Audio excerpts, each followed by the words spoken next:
Break के बाद एक बार फिर से स्वागत है आप सभी का। तो देखिए, मध्य प्रदेश और छत्तीसगढ़ में लिस्ट कांग्रेस की आ चुकी है। 144 मध्य प्रदेश में और 30 प्रत्याशी छत्तीसगढ़ में घोषित किए गए हैं और सभी को योद्धा बताया जा रहा है। खासतौर पर रसिका, बात करें हम मध्य प्रदेश की तो 144 प्रत्याशियों को योद्धा बताया जा रहा है। एक सोच समझ के रणनीति के तहत इन सभी को मैदान में उतारा गया है।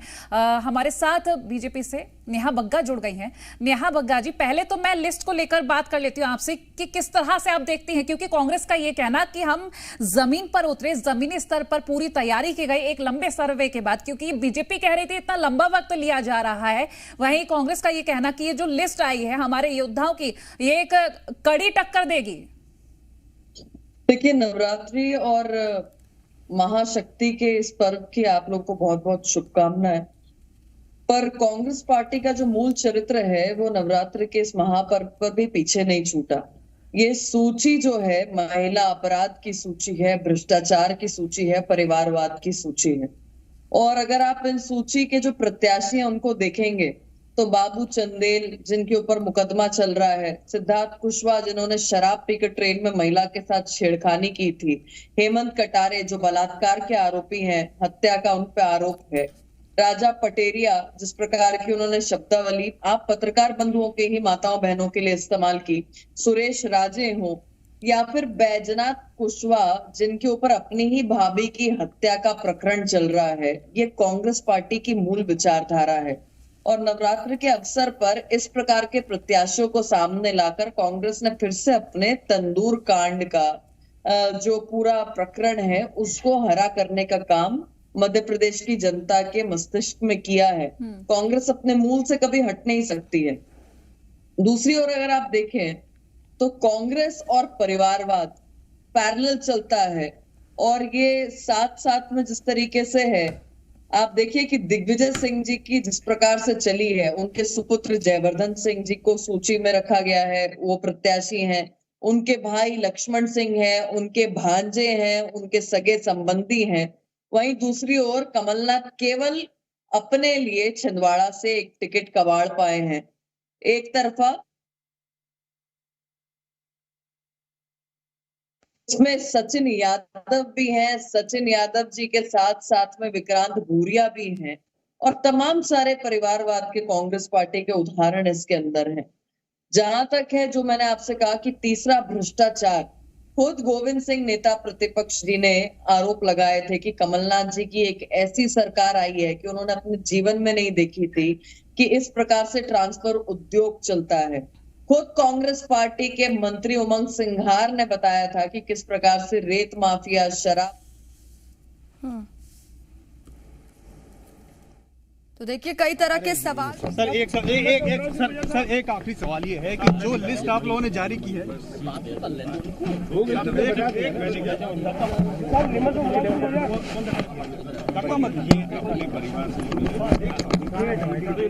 भाई लग जाएगी चोट यार, ऐसे मत करो यार। सर ये लोग तो इस बार आश्वस्त है आप लोग की, बीजेपी बार बार ये कह रही है कि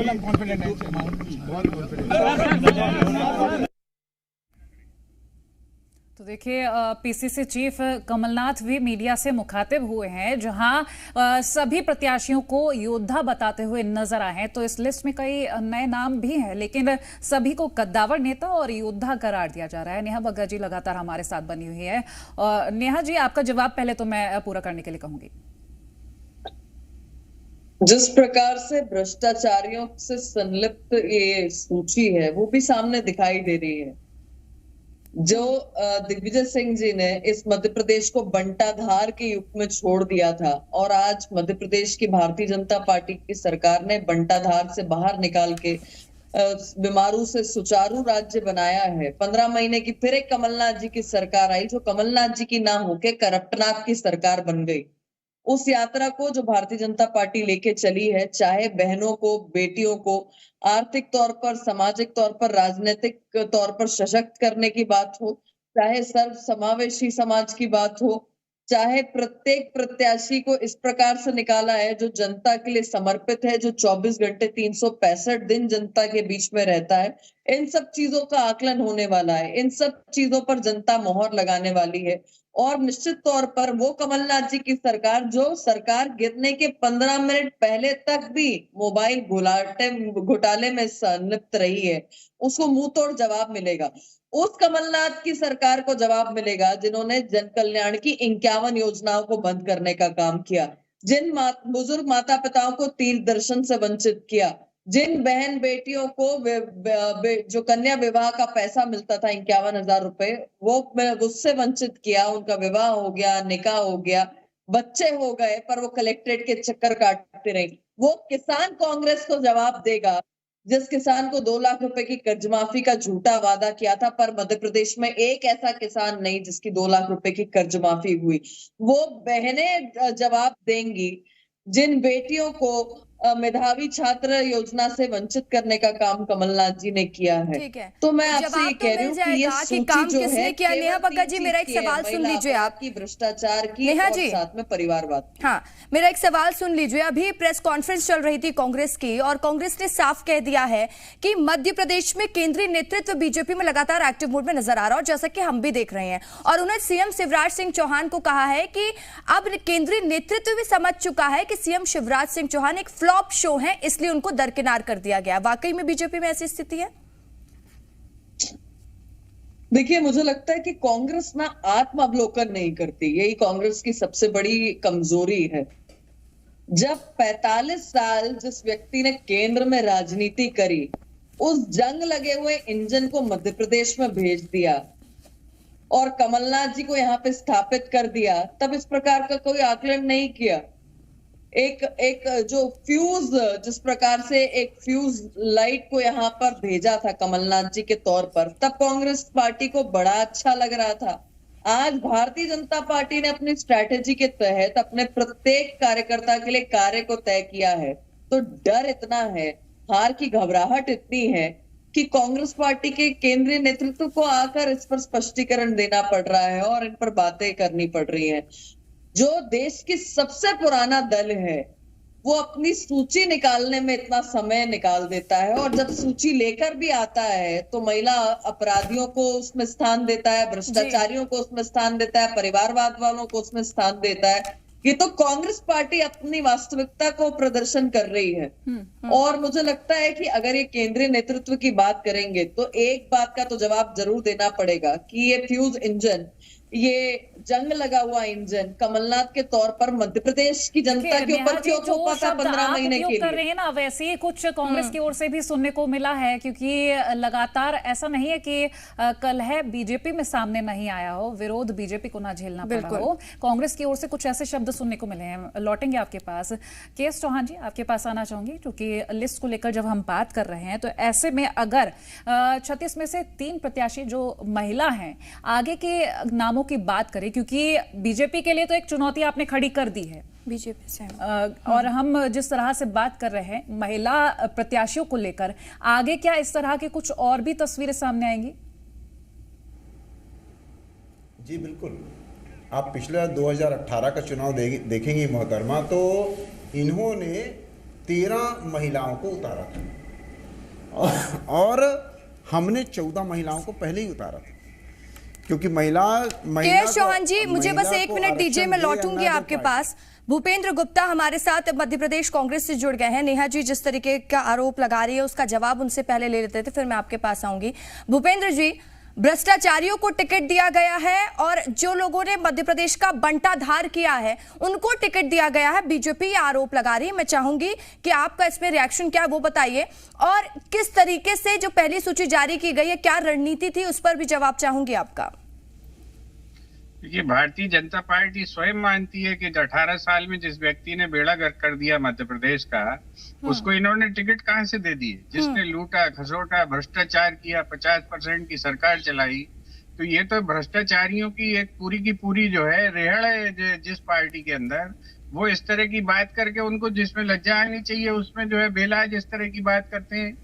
आज भारतीय जनता पार्टी का कौन सा ऐसा मंत्री, कौन सा ऐसा नेता नहीं है जो भ्रष्टाचार की महागंगा में स्नान नहीं किया, जिसने नकली जो है दवाइयां सप्लाई करने में आगे लगे रहे, नकली लोगों की भर्तियों में लगे रहे। आज जो है पटवारियों की भर्ती से लेके जो है व्यापम से लेके ऐसा कौन सा काम है, दवाइयों तक में भ्रष्टाचार किया, लूट की है। गरीबों को, आदिवासियों को, जिन्होंने जो है जानवरों के खाने वाला जो है खाद्यान्न दिया है, जिन्होंने बच्चों का पोषण आहार लूट लिया, बच्चों की स्कॉलरशिप लूट ली, ऐसे ठगिए और भ्रष्टाचारी लोग जो है भ्रष्टाचार पे चर्चा करेंगे। इनको हक किसने दिया है?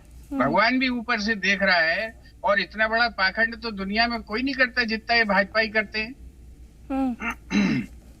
ठीक है, तो पाखंड का आरोप लगा रहे हैं भूपेंद्र जी। और नेहा जी, मैं आपका इसमें रिएक्शन चाहूंगी, क्योंकि देखिए आरोप प्रत्यारोप का दौर जब तक चुनाव नहीं हो जाते तो चलता ही रहेगा, लेकिन जनता किस पर विश्वास जताती है तो देखने वाली बात होगी।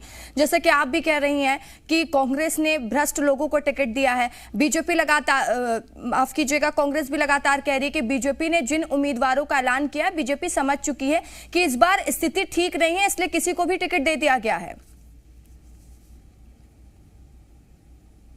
टूल किट फैलाना और टूल किट एजेंडे के तहत ये प्रचार भी करते हैं। ये कमलनाथ, जिनको बहुत महारथी बताकर दिल्ली से लेकर आए थे 45 साल की केंद्र की राजनीति से, ये वही है जो अगस्ता वेस्टलैंड घोटाले में संलिप्त हैं। मध्य प्रदेश में आए तो 3 महीने में इनकी उपलब्धि ये थी कि ये देश के पहले ऐसे मुख्यमंत्री बने जिनकी सरकार ने 281 करोड़ रुपए का घोटाला किया, जिसके तार इनके ओएसडी से लेकर सोनिया गांधी के निवास तक पहुंचे।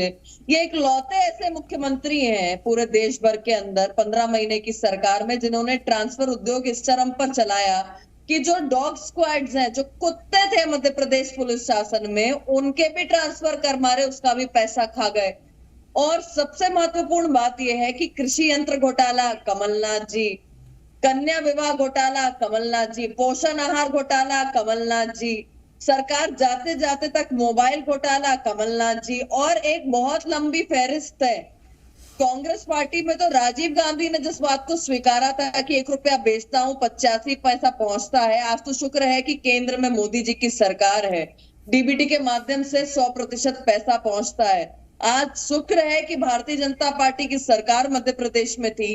कम से कम मूलभूत सुविधाएं, वो जो लालटेन लेकर लोग बैठते थे दिग्विजय सिंह के शासन में, आज बिजली, पानी, सड़क जैसी जो मूल चीजें हैं वो समस्या नहीं बची, वो डेवलपमेंट के एजेंडे के साथ पूर्ण हो गई हैं। बुरहानपुर जैसे जो जिले हैं वहां पर 100% नल के माध्यम से जल पहुंच रहा है। कुपोषण का शिकार, जी माफ कीजिएगा, लेकिन मध्य प्रदेश में अभी भी स्थिति, जैसे कि आप बात कर रहे हैं कि मूलभूत सुविधा लोगों को मिल रही है, लेकिन हम कुछ दिन पहले ही तस्वीर राजधानी भोपाल की भी दिखा रहे थे, जहां पर बिजली चोरी की समस्या सामने आ रही है। कई बार मेंटेनेंस का काम बिजली को लेकर चलता ही रहता है, तो स्थिति इस वक्त भी मध्य प्रदेश में जो विकास की तस्वीर है वो धूमिल ही नजर आ रही है। देखिए, मध्य प्रदेश आज भी सरप्लस है बिजली में, और ये कब हुआ? भारतीय जनता पार्टी की सरकार में हुआ। चाहे आप उसका पर कैपिटा देखें, चाहे जीडीपी देखें, और जिस प्रकार से मध्य प्रदेश की बिजली की आपने बात की, तो मध्य प्रदेश इतना सरप्लस में है कि दिल्ली में भी जो मेट्रो चल रही है वो मध्य प्रदेश की बिजली से चल रही है। चलिए, और वो नेहा जी, इस तरह की कई सारी ये चीजें हैं जो कांग्रेस के ऊपर आरोप के रूप में बीजेपी की ओर से लगाया जाता है। चलिए लौटेंगे आपके पास। भूपेंद्र जी, देखिए नेहा जी को आपने सुना ही, और अगर कांग्रेस के नेताओं को लेकर हम बात करें तो एक एक नेता का विश्लेषण करती हुई नेहा जी नजर आ रही हैं। क्या लग रहा है आपको इसका खामियाजा? क्योंकि लगातार बीजेपी यही कहती नजर आ रही, कभी दिग्विजय सिंह जी को लेकर, कभी पीसीसी चीफ कमलनाथ को लेकर, भ्रष्टाचार को लेकर जिस तरह से आरोप लगातार लगते हैं, अब लिस्ट को लेकर भी इसी तरह के कुछ वक्तव्य सामने आ रहे हैं, क्या कुछ कहेंगे?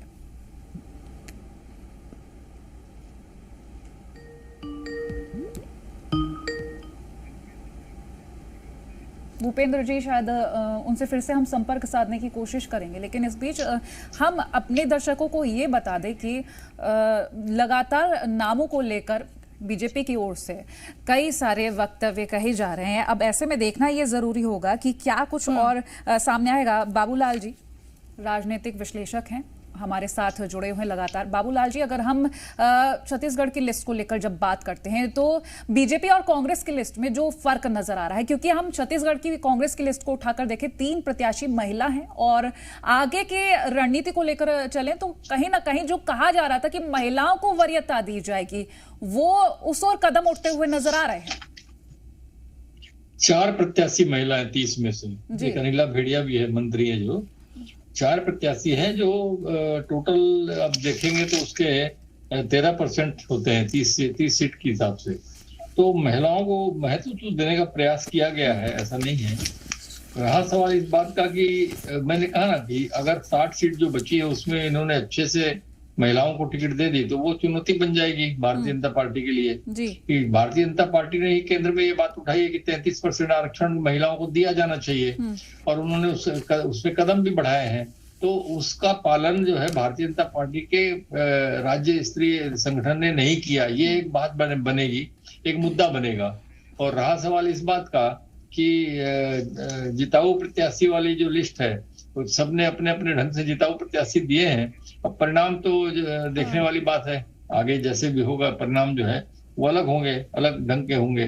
तो ये जो बार बार बात की जा रही सनातन और सनातन धर्म, ये सब चीजें जो बांटने का प्रयास जो कर रहा है, ये तो सनातन तो हम सब है, हमारी जीवन शैली सनातनी है। अब जो स्थिति जो है, जो जातिगत जनगणना की बात जो लाई गई है, जातिगत जनगणना में भारतीय जनता पार्टी सतर्क हो गई है, क्योंकि जातिगत जनगणना में ओबीसी वर्ग अलग हो जाएगा, एससी वर्ग अलग हो जाएगा, जो अपने को हिंदू मानते हैं। अभी भारतीय जनता पार्टी की स्ट्रेटेजी में हिंदुओं को इकट्ठा करने की जो शैली है उसमें झटका पड़ेगा, क्योंकि ओबीसी अपनी राजनीति करने अलग हो जाएगा, एससी अपनी राजनीति करने अलग हो जाएगा, तो हिंदुओं से बट जाएंगे, ऐसा भारतीय जनता पार्टी को एक डर है। इसलिए जो है बहुत सारी चीजों का ध्यान इस लिस्ट में रख करके जो है कांग्रेस ने जो है सबको बराबर जगह देने का प्रयास किया है। ठीक है, मैं अब केएस चौहान जी का रुख करूंगी। केएस जी, पहले हमने आपको रोक दिया था, उसके लिए माफी चाहूंगी। केएस जी, मैं आपसे ये सवाल लेना चाहूंगी, कुछ देर पहले कांग्रेस की प्रेस कॉन्फ्रेंस हुई, कांग्रेस ने कहा कि 15 साल में रमन सिंह की सरकार पे किसानों ने सबसे ज्यादा आत्महत्या की है, और चाहे हम किसानों को लेकर बात करें, उन्होंने हर तबके में कहा कि नुकसान ही नुकसान 15 साल की सरकार में हुआ है। और जिस तरीके से गिरीश देवांगन जो राजनांदगांव के प्रत्याशी हैं, वो कह रहे हैं मैं जमीन से जुड़ा हुआ हूं और मैं किसान हूं, मैं समझता हूं वहां की स्थिति कैसी है। तो क्या बीजेपी के लिए चिंता बढ़ा तो नहीं देगा? मोहतरमा, मैं सिर्फ ये पूछना चाहता हूं कि चौर वाले बाबा के नाम से पूरे सिर्फ छत्तीसगढ़ में नहीं, पूरे हिंदुस्तान में कौन प्रसिद्ध है? तो वो हमारे डॉक्टर रमन सिंह जी। 15 साल जो 3 बार रिपीट हुआ है, वो काम के कारण हुआ है, भारतीय जनता पार्टी के काम के कारण। और छत्तीसगढ़ को जो हर सर्वहारा के क्षेत्र में उन्होंने विकास किया है, भले वो शिक्षा ले लीजिए, स्वास्थ्य ले लीजिए, किसान ले लीजिए या युवा बेरोजगार ले लीजिए, 2,15,000 लगभग युवाओं को या अनियमित कर्मचारियों को नियमित किया गया। और इन्होंने कितना किया? ये बोलते हैं 5-5 लाख रुपए, हम 5-5 लाख के बोर्ड लगाते हैं। जब सदन में पूछा जाता है इनसे कि कितनी आपने भर्तियां दी, कितनी आपने नौकरियां दी, तो वहां पर आंकड़ा पेश करते हैं मुख्यमंत्री जी खुद, वो पेश करते हैं 20,000 हमने दिया। और किसानों को आपने सिर्फ छलने का काम किया। आपने अपने घोषणा पत्र में बोला कि आप पूरा कर्जा माफ करेंगे। अल्पकालीन, मध्यकालीन और दीर्घकालीन तीन प्रकार के कर्जे होते हैं। अल्पकालीन में भी सहकारी बैंक का किया गया। और वो भी क्यों किया गया मोहतरमा? क्योंकि 6 महीने के बाद लोकसभा चुनाव था। इस वजह से उन्होंने बोला कि दांव खेल के देख लेते हैं, हमारा हो सकता है कुछ हो जाए। उसका परिणाम क्या हुआ पता चल गया लोगों को। 65 सीटें थी लोकसभा की 5 महीने के बाद, 65 सीटें जहां पर इनकी सरकार आई थी, राजस्थान, मध्य प्रदेश और छत्तीसगढ़, वहां 65 सीटें थी। सिर्फ 3 सीटें कांग्रेस को मिली, 62 सीटें भारतीय जनता पार्टी को मिली। यह करारा जवाब था जनता का। दूसरी बात, आप बोलते हैं किसानों की, तो किसान अभी तक आंदोलन क्यों कर रहे हैं भाई? आज 1.5 साल हो गया नवा रायपुर में क्यों आंदोलन कर रहे हैं? आपने लकड़ी मार मार के उनको हटाया, आप वहां पर कोई पूछने वाला नहीं गया। अनियमित कर्मचारी क्यों कर रहे हैं? महिलाएं क्यों बैठी हुई हैं? स्वास्थ्य कर्मी क्यों बैठे हुए हैं? भर्ती कहां है आपकी? तो सभी को लूटने का काम जो किया। और जो महिलाओं की बात हो रही थी, हमारी बात बीच में बात रुक गई थी। तो पिछली बार इन्होंने 14.5% महिलाओं को टिकट दी थी, 13 महिलाओं को। आज की डेट में जो आपने किया हुआ है उसमें 13.5% किया हुआ। तो सर अभी तो पहली सूची आई है ना, अभी तो सूची आनी बाकी है, हो सकता है और भी महिलाओं के नाम शामिल हो। अरे सुनिए तो सही, सुनिए तो सही, नहीं सुनिए ना मोहतरमा। और पहली सूची भी इतनी मतलब इन्होंने तंग दिल से दी है, इतनी मतलब आपकी जो अंदरूनी जो इंतरकला इतनी ज्यादा है कि तेलंगाना में 1.5 महीना पहले 100% 112 सीटों में पूरी अपनी सूची जारी कर दिया इन्होंने। और अभी जो मध्य प्रदेश में जारी किया लगभग 60% सीटों में उन्होंने सूची जारी कर दी। यहां पर 30% लोगों को 30% सीटें इन्होंने जारी की हैं। क्या है ये, क्या दर्शाता है ये दर्शाता है, उसमें भी आपने 3 महिलाओं को काट दिया। और वो ममता चंद्राकर जी, मैं एक भारतीय जनता पार्टी होने के नाते भी ममता चंद्राकर जी का फैन हूं, क्योंकि ममता चंद्राकर जी ने बहुत अच्छा काम किया था। अच्छे लोगों की, अच्छी महतारियों की इन्होंने कोई कद्र नहीं छोड़ी। और छन्नी साहू जी, सिर्फ उनका ये दोष था कि के.एस. चौहान जी, एक तरफ आप कांग्रेसी प्रत्याशी, कांग्रेस महिलाओं की तारीफ भी कर रहे हैं, उनका टिकट कट गया, ये तो इनकी इंटरनल पॉलिटिक्स है, ये किसको टिकट देते हैं किसको नहीं, और अगर इन्होंने नहीं दिया तो ये आपके लिए फायदेमंद होना चाहिए। और बीजेपी ने कितनी महिलाओं को टिकट दिया ये भी तो देखने वाली बात है।